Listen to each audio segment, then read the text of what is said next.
नमस्ते और मोसिया अध्याय 19 में आपका स्वागत है। बुक ऑफ मॉर्मन से राजा की सेना की वापसी के साथ शुरू करते हैं। और ऐसा हुआ कि राजा की सेना खाली हाथ लौट आई और वे राजा नूह के लोगों के शहर लौटने वाले थे। और ऐसा हुआ कि राजा की सेना प्रभु के लोगों के स्थान पर आ गई और वे उन्हें ढूंढ नहीं पाए। सेनाएं छोटी थीं और लोगों में फूट पड़ने लगी। और ऐसा हुआ कि उनमें से एक के पास तलवार थी और वह राजा पर क्रोधित था। और उसने राजा से कहा, तू एक दुष्ट मनुष्य है और तूने इन लोगों को पाप में डाला है। और राजा का क्रोध उस पर भड़क उठा और उसने अपनी तलवार खींची और उसे मार डालने ही वाला था।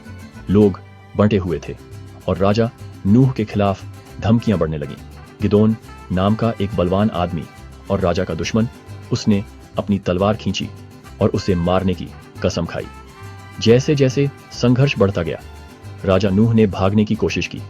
जैसे ही गिदोन ने पीछा किया, राजा ने लमानी सेना को आते देखा और दया की भीख मांगी। एक हताश कदम में राजा ने अपने जीवन के लिए गुहार लगाई।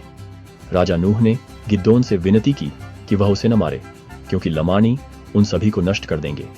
गिदोन ने उसकी जान बख्श दी और राजा ने सभी को जंगल में भाग जाने का आदेश दिया। और ऐसा हुआ कि वे जंगल में भाग गए और वे अपने तंबू और अपने परिवारों को लेकर जंगल में भाग गए। और ऐसा हुआ कि लमानी लोग राजा नूह के लोगों के विरुद्ध उतर आए और उन्हें मारने लगे।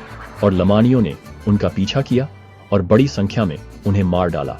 तब राजा ने सभी पुरुषों को अपने परिवारों को छोड़कर भाग जाने का आदेश दिया।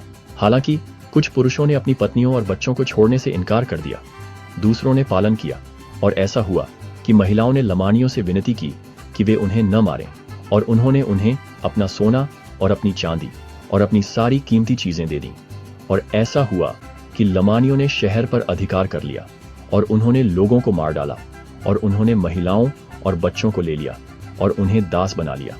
और अब लमानियों के राजा ने अपने लोगों को आज्ञा दी थी कि वे बंदियों को न मारें, परंतु उन्हें पकड़कर दास और कर बना लें। राजा नूह का पुत्र लिम्ही बंदियों में था। हालांकि वह नहीं चाहता था कि उसके पिता का नाश हो, लेकिन वह अपने पिता के अधर्मों से अवगत था। फिर भी लोग चुपके से राजा और उसके याजकों को ढूंढ रहे थे। राजा को अपने ही लोगों के हाथों आग में जलकर मरना पड़ा। उसके याजक जंगल में भागने में सफल रहे। तब गिदोन के लोग नीफाई लौट आए। वे लोगों से मिले और कर समझौते और राजा की मृत्यु के बारे में पता चला। लिम्ही को सूचित किया गया और अंततः उसने अपने लोगों के शासक के रूप में पदभार संभाला। लिम्ही ने अपनी नई भूमिका में शांति स्थापित की। उसने लमानी राजा को कर देने की शपथ दिलाई और लमानियों ने उस देश के चारों ओर पहरेदार लगा दी।